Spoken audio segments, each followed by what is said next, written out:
Hindi maganda tinutuluyan nyo. Parang Pinas lang. Ito yung bahay na tinutukoy mo, ate.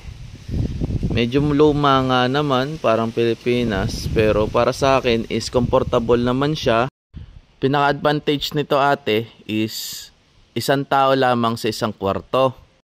Hindi na po namin kailangan magsiksikan sa iisang kwarto. May tigi-isang kwarto po kami.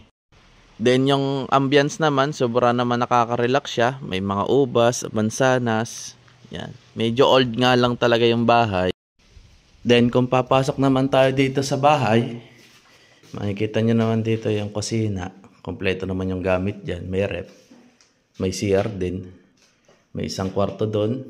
Isang kwarto dito. At isang kwarto dito. Kung papasukin naman natin yung aking kwarto, pasensya na kayo kung magulo. Yan.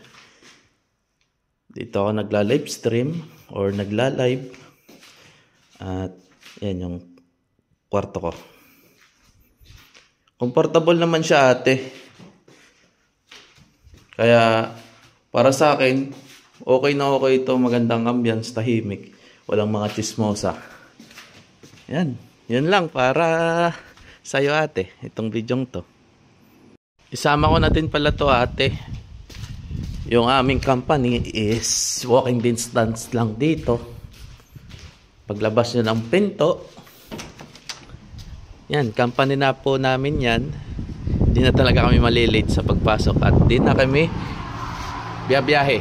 Yun lang, ate. Salamat.